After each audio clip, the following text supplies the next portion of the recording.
सो ये गाइस कैसे आप सब लोग। So I hope you all are absolutely fine. घर में होंगे, मस्त होंगे, मजे में होंगे।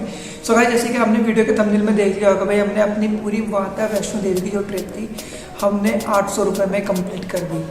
सो गाइस 800 रुपये में पूरा एक जर्नी हमने कंप्लीट कर दी। दिल्ली से श्री माता वैष्णो देवी गए हम और हमने पूरी ट्रिप आना जाना 800 रुपये में कंप्लीट कर दिया। तो जैसे कि मैंने आपको बताया था अपनी फर्स्ट स्टार्टिंग डे 1 की वीडियो में, जिसमें मैंने आपको बताया था कि हम वीडियो के एंड में जब हमारी जर्नी कंप्लीट हो जाएगी तो हम एंड में बताएंगे हमारा टोटल खर्चा कितना लगा, सब चीज़ हम आपको बताएंगे एंड में।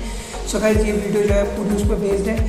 सो मैं आपको पूरा बताता हूँ हमने कैसे कैसे क्या क्या करा, कहाँ गए, कैसे सब चीज़ मैं बताऊँगा, क्या क्या हमको दिक्कतें आई, कहाँ पे हमने क्या चीज़ खर्च करा, सब चीज़ मैं आपको इस वीडियो में बताने वाला हूँ। सो अगर आप सोच रहे हो जाने का और आपका बजट कम है तो भाई आप 800 रुपये में वैष्णो देवी घूम सकते हो। पर कुछ टर्म्स रहेगी, कुछ कंडीशन रहेगी, वो आपको कंडीशन मैं बता देता हूँ। तो सबसे पहले हमारा जो प्लान था भाई वो था बहुत टाइट बजट था हमारा। जो बजट था बहुत ज़्यादा टाइट था। हमने भाई सोचा नहीं था कि हम 800 हम मान के चल रहे थे, 1500 रुपये का हमारा खर्चा मान के चल रहे थे। दिल्ली से कटरा से मतलब दिल्ली से वैष्णो देवी से वापस दिल्ली। तो हम टोटल मान के चल रहे थे 1500 रुपये, पर हम लेके गए थे 2000 रुपये लेके गए थे। हमने कहा भैया कुछ भी बाहर जा रहे हैं, कुछ भी हो सकता है, पर हमने सोचा था भाई बजट ना बिल्कुल मतलब कि वैसे जो हमारी जो ये ट्रैवल होने वाला ना बहुत लोवेस्ट होने वाला, मतलब ये कम से कम जो होता है ना, कम से कम वो हमारा होने वाला है। सो हमने सबसे पहले ट्रेन की टिकट बुक कराई थी। हम गए थे 3 जने। सो जैसे कि आपने बताया मैं गया था, मेरा सचिन भाई गया था और एक करण भाई, हम 3 जने गए थे। सो हमने जो ट्रेन की टिकट कराई थी 210 रुपये की एक जने की ट्रेन की टिकट हुई थी, ठीक है। 30 रुपये टोटल हो गए ट्रेन का। हमने कराया था ट्रेन का जर्नल हमने कराई थी। जर्नल में भाई थोड़ी दिक्कत होती है, पर भाई हमने कहा कोई बात नहीं, हमारा फर्स्ट एक्सपीरियंस था तो वह हम चले गए। आधे समय भी हमने वही करा। तो लगा लो एक बंदे का टोटल खर्चा आया ट्रेन का 420 रुपये, ठीक है। मैं एक जने का बताऊँ, एक जने का टोटल खर्चा आया 420 रुपये। उसके बाद जब हम पहुँचे होटल में हमको पड़ा होटल, जैसे कि आपने मेरी होटल वाली वीडियो देखी होगी, डे 2 डे 3 की वीडियो थी, तो उसमें जैसे मैंने बताया हमको 600 रुपये में होटल पड़ा था। भाई बहुत अच्छा होटल था, काफ़ी सारी मतलब कि सभी फैसिलिटी थी उसके अंदर। सो आप कभी भी वैष्णो देवी जाते हो तो भाई अपना होटल जो प्रॉपर होते हैं, जैसे कि मैंने आपको वीडियो बताया था, बहुत सारी जगह जैसे आप ट्रेन से जा रहे हो तो आपको कटरा के जो ट्रेन स्टेशन है वहाँ मिल जाएंगे। बस से जा रहे हो तो बस में जो कटरा का जो बस स्टैंड है वहाँ मिल जाएंगे, काफ़ी सारे प्रॉपर होते हैं। सो आप कभी भी किसी भी प्रॉपर के पास जाते हो ना तो सबसे पहले उनसे बात कर लेना भैया क्या क्या आप फैसिलिटी दोगे। सबसे पहले उनको बोल देना भैया होटल जो कमरा होना चाहिए अच्छा होना चाहिए, उसमें हमको पानी मिले गर्म, मतलब कि क्योंकि वहाँ पे ठंडा होता है तो आपको नहाने धोने के लिए भाई गर्म पानी चाहिए होता है। सो सबसे पहले आपसे बात करना भाई हमको पानी चाहिए तो प्रॉपर, और पीने का पानी जो भी होता है। वाईफाई चाहिए क्योंकि वहाँ पे जाके प्रीपेड सिम चलती नहीं, पोस्टपेड सिम सिर्फ चलती है, तो भाई आपको वहाँ पे वाईफाई भी चाहिए। घर में बात करनी है, फ़ोटो अपलोड करनी है, कुछ भी है तो वाईफाई तो चाहिए। तीसरा आपको भाई उनको बोल देना भैया होटल में कितने टाइम का उनको वहाँ पे उनको टाइम मतलब कि स्टे टाइम कितने देर का होगा। जैसे आप 9 बजे जा रहे हो तो अगले दिन 9 बजे तक का होगा। तो हम जैसे हम गए थे तो हम 9 बजे हमने चेक इन करता, पर हमको मिला था अगले दिन 12 बजे तक। जैसे 9 से 9 तक होता पर उन्होंने आपको 12 बजे तक का टाइम मिलता, तो 2-3 घंटे उन्होंने एक्स्ट्रा दिए थे हमको। तो एक हमारा बेनिफिट था उसमें। और दूसरा उनसे भाई बोल देना कि भैया होटल एकदम सही होना चाहिए, अगर आपको कोई भी परेशानी लगे हम चेकआउट कर देंगे और आप हमको पैसे रिफंड कर देना। और चौथी सबसे मेन इंपॉर्टेंट चीज़ उनसे आप ये बोल देना कि भाई हमको ना पिक एंड ड्रॉप चाहिए होटल से, आपको जहाँ से वो आपको उठाएगा स्टैंड से, ट्रेन स्टेशन से, बस स्टेशन से, उसको बोल देना भाई आपको कैब चाहिए वहाँ से होटल तक, होटल से आपको कटरा जहाँ पे आपका वैष्णो देवी माता का जहाँ से यात्रा स्टार्ट होती है उनको बोलना वहाँ तक आपको ड्रॉप चाहिए। फिर वहाँ से आपको पिकअप भी चाहिए और आपको फिर वापस ड्रॉप चाहिए आपको जहाँ पे जाना है। फिर ट्रेन स्टेशन पर आपको जाना है, बस स्टेशन पर आपको जाना है, जहाँ से भी आप वापस जाओगे घर वहाँ तक आपको छोड़ना है। ये पहले बात मुझे श्योर कर देना, कहीं आप जल्दबाजी के चक्कर में, सस्ते के चक्कर में आप उनसे ये चीज़ पूछना भूल जाओ, कुछ भी हो सकता है, मतलब कि समझ सकते हो। फिर आपको ऑटो के रिक्शे के किराए पर, क्योंकि वहाँ पे 100 रुपये से कम तो मुश्किल ही लेते हैं, 100 रुपये लेते हैं वो, चाहे आप अकेले हो, चाहे आप 2 चाहे 3 चाहे 4, 100 रुपये तो उनके मिनिमम रेट है। सो अगर आप उनसे पहली बात कंफर्म कर दोगे तो भाई आपका बेनिफिट रहेगा, आपको पिक एंड ड्रॉप मिल जाएगा फ्री में। तो हमने जो होटल लिया था 600 रुपये में, हमारा पिक एंड ड्रॉप था, वाईफाई था, रूम में गीज़र था, गर्म पानी था, सब चीज़ था उसमें हमारा।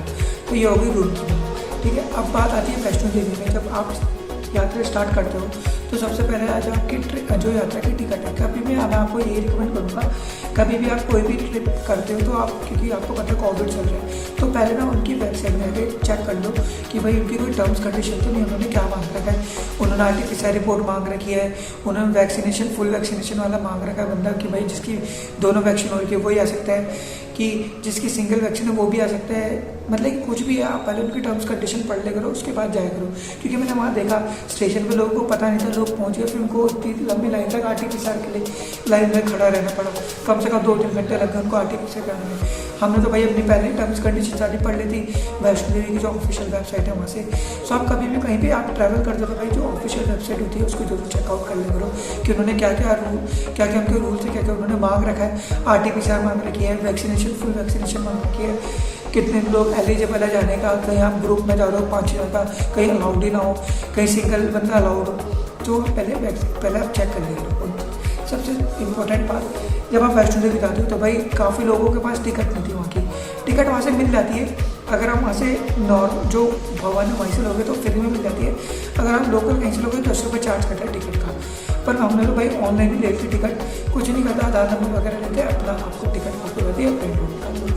सो मतलब कि बहुत सही है, मतलब कि आपको वहाँ जाकर लाइन में लगने की कोई झंझट नहीं है, सीधे जाओ अपनी यात्रा स्टार्ट कर दो। और सबसे मेन इंपॉर्टेंट बात, जब आप वहाँ चलते हो तो आपको वहाँ पे बहुत सारी फैसिलिटी मिलती है। नीचे यात्रा जब स्टार्ट होती है वहाँ से आपको टम्पू मिलते हैं, जो मैंने आपको बताया था भवन तक छोड़ते हैं, टम्पू मिलते हैं। फिर आपको वहाँ पे टम्पू जो है ना, आपको कटरा से स्टार्ट करते हैं, वो आपको भवन तक छोड़ते हैं, और भवन से जो है केवल कार चल रही होती है वो आपको भैरवा छोड़ती है। वो वहाँ पे मतलब कि देखो आपको ज़्यादा कुछ चलने की ज़रूरत नहीं है। आप मतलब कि अगर आपको कुछ प्रॉब्लम है, आप नहीं चल सकते ज़्यादा, तो आप इनका यूज़ कर सकते हो। और 200 रुपये चार्ज करते हैं वो टम्पू वाले एक बारी का, मतलब कि दोनों बारी में आप उनसे आप कॉन्ट्रैक्ट कर लो।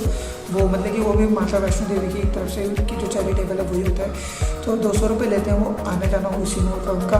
वो कटरा से आपको भवन छोड़ता है, भवन से आपको कटरा छोड़ते हैं। फिर वहाँ से जो मैंने बोला आपको कार चलती है तो वो आपको छोड़ देती है। उसका मैंने एक्चुअली उसका रेट पता नहीं करा, वो भी ऐसे 200-250 रुपये लेती होगी आना जाना। तो देख रहा हूँ चलने की कोई ज़रूरत नहीं है, मतलब कि आप अगर आपको पैदल चलना तो पैदल चल सकते हो। सीढ़ियाँ मैंने आपको बताया था, सीढ़ियाँ रहती है वहाँ से 700 मतलब कि सबसे बड़ी जो सीढ़ी है 700 जो स्टार्ट होती है बाणगंगा से, ठीक है, और 700, 350, 550, 700, 600 ऐसी सीढ़ी है वहाँ पे, और रास्ता भी रहता है। सो मैं तो आपको ये रिकमेंड करूँगा, अगर आपके पैरों में थोड़ी दिक्कत है तो भाई आप सीढ़ी का यूज़ मत करो, आप जो नॉर्मल रास्ता है वहाँ से ही जाओ। और जो वो जो घोड़े वाले होते हैं, जो घोड़े का होता है हिसाब किताब, उसका बताता हूँ। वो लेते हैं 1800 रुपये क्या 1200 रुपये लेते हैं आपको नीचे कटरा से भैरव तक। और अगर आपको कटरा से अधकवाल जाना है तो 600 रुपये लेते हैं, और आपको कटरा से अगर भवन तक जाना है तो 1200 रुपये लेते हैं, और अगर आपको कटरा से सीधा भैरव तक जाना है तो 800 रुपये लेते हैं, 1800 रुपये लेते हैं। ऐसा उनका हिसाब किताब है। सो आई होप आपको वीडियो अच्छी लगी हो। सो बेसिकली जो वीडियो थी ना, मैंने आपको इसलिए बताया कि भाई हमारा कैसे क्या सब चीज़ था। तो मतलब कि टोटल हमारा 800 रुपये में हमारा सारा ट्रिप, वैसे 760 रुपये लगे हमारे, और 800 रुपये में आप भी अपनी ट्रिप जो है कंप्लीट कर सकते हो। आप अपना खर्चा मान के चलो 800 से 1000 रुपये के बीच में आपकी जो ट्रिप माता वैष्णो देवी कंप्लीट हो जाएगी, वो भी मस्त बहुत अच्छे से। और अगर आप सिंगल जा रहे हो तो मैं आपको ये रिकमेंड करूँगा कि आप जो 100 रुपये में बेड मिलता है एक दिन का, तो आप बेड भी यूज़ कर सकते हो। वहाँ पे लॉकर भी दिया रहता है, आप लॉकर भी यूज़ कर सकते हो अपने सामान रखने के लिए। क्योंकि भाई हम तो 3 जने गए थे, तो हमारा जो है जो 600 रुपये डिस्ट्रीब्यूट हो गया 3 जनों में, तो हमारा 420 रुपये तो ट्रेन की टिकट होगी थी, यानी कि 200 रुपये से मिला लो 600 रुपये, तो ये 600 कितने 20 रुपये हो गए। सो 620 रुपये में लगा लो हमारी जो है सारे जो खर्च ये हो गए। बाकी हमारा जो खाना पीना सब प्रसाद का हमारा अलग से था पैसे वैसे। सुबह जर्नी हमारी खत्म हुई, अच्छे से संपूर्ण रही, बहुत अच्छा हमारा मज़ा बहुत आया। और हमारे साथ जो 3 जने और मिले थे भाई, उनको भी बहुत मज़ा आया। सो वो सबका पहले टाइम था। तो मैं आपसे सचिन वगैरह को मिला था, सब बिजी हैं भाई, कोई ऑफिस जा रखा है, कोई कहीं है। सो मैंने कहा आज की वीडियो में बना लेता हूँ भाई। सो भाई बहुत मज़ा आया, तो बहुत मज़ा आया हमको यात्रा करके। सो मेरा तो ये भाई 9वीं बार था, मैं 9वीं बार गया था। सो अगर माता का बुलावा रहा तो अगली बार दोबारा देंगे। सो बस अगर गाइस आपको वीडियो अच्छी लगी तो वीडियो को जरूर से लाइक कर देना और कमेंट करना आपको वीडियो कैसी लगी। सो आज एक्चुअली ये बेसिक जो वीडियो थी, इस वीडियो में मैंने आपको बताया कि भाई कैसे कैसे क्या क्या सब चीज़ मैंने आपको बताया, कैसे हमारी प्रो ट्रिप जर्नी स्टार्ट हुई। और सबसे मेन इंपॉर्टेंट चीज़ मैं आपको बता दूँ, जब भी आप जनरल कोच में ट्रैवल करते हो तो जो आपकी जो सीट होती है, जैसे हमारी जो सीट थी, तो जो उसके ऊपर वाला जो कोच होता है, जैसे उसके ऊपर जो स्लीपिंग होता है वो भी आपका होता है, क्योंकि कई लोग ना उसमें बिना टिकट लिए बैठ जाते हैं और आपको पता नहीं होता कि भाई ये भी हमारा है। सो इस चीज़ का ध्यान देना। मैं एक छोटी सी क्लिप वीडियो में डाल दूँगा जिसमें देखना कि लड़ाई हो रही थी। हम भी बिना फ्री टिकट कौन सी टिकट है भाई? वेटिंग लिस्ट में 7-8 है भाई। वेटिंग का मतलब क्या होता है? वेटिंग का मतलब भाई खड़े होकर जाओ, बैठ के जा नीचे। ये नहीं है, सीट नहीं मिलती वेटिंग में। ये सीट नहीं है, नहीं ये सीट नहीं मिलेगी। सीट नहीं है, हमने बोला सीट नहीं है। क्यों नहीं है सीट? ये सीट लगेज रखने की। अरे पागल हो गया, क्या हो गया तू बता मुझे। ये एक काम करो भालो, किसी को बुला लो, प्यार से बुला। अभी आए नीचे उतर जा। तो भाई वैष्णो देवी जाने का आप सोचो तो प्लीज़ अपनी आर्टिफिशियल जरूर करा लेना। और वैक्सीनेट हो तो भाई कोई दिक्कत परेशानी नहीं है। अगर आपको दोनों वैक्सीन लगी है तो कोई दिक्कत परेशानी नहीं है, आपको आर्टिफिशियल की जरूरत नहीं है।